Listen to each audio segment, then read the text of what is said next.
À la une de Vogue pour le mois de février 2023, Angèle a accordé un entretien fleuve au magazine de mode. L'artiste de 27 ans s'est livré avec sincérité sur sa vision du couple. Les succès enchaînent pour Angèle.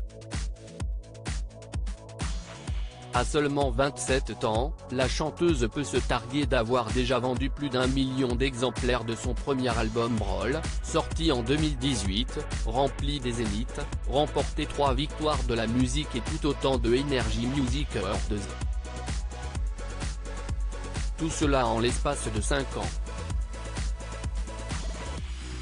Revenue sur le devant de la scène il y a un peu plus d'1 an avec 95, la Belge affiche des chiffres toujours impressionnants à l'ère du streaming, cumulant déjà plus de 300 000 copies vendues de son dernier projet. Sa plume, elle, reste la même, engagée, sincère et sensible. La bruxelloise s'applique à parler aussi bien de ses démons que d'amour, haine et danger. Un dernier sujet longuement abordé dans une interview accordée au magazine Vogue. Un secret devenu public. L'interprète à l'affiche d'Astérix et Obélix, l'Empire du Milieu, dès ce mercredi 1er février, connaît l'attrait des médias et de ses fans pour ses histoires de cœur. Il faut dire que son single Ta Reine a pris un tout autre sens lorsque la jeune femme a officialisé sa relation avec Marie Papillon en 2020 et par la même occasion sa bisexualité.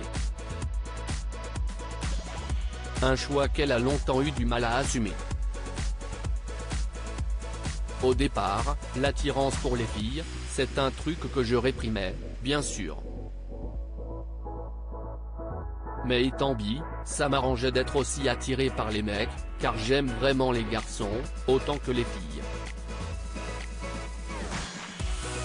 Ça faisait que c'était plus simple de le dissimuler, enfin de me le dissimuler, explique celle qui dès 13 ans avait déjà conscience de ce désir enfoui. Ma vision du couple a tellement changé aujourd'hui, la compositrice a réussi à se débarrasser de cette honte dans sa vie d'artiste mais pas encore dans la sphère privée, dont elle se réserve d'ailleurs le droit de parler. Questionnée sur son couple, la jeune femme admet en effet, ça, je ne veux plus y répondre. Parce que ma vision du couple a tellement changé. Et de déclarer, à ce moment-ci de ma vie, je ne le perçois plus comme un lien essentiellement exclusif. Je suis plus en phase avec l'idée du polyamour, donc ce serait rentrer dans des détails trop intimes de commencer à expliquer ce que je vis. À lire aussi Angèle confie ses doutes sur la vie de couple, je ne veux plus me retrouver piégée au sein d'une relation toxique.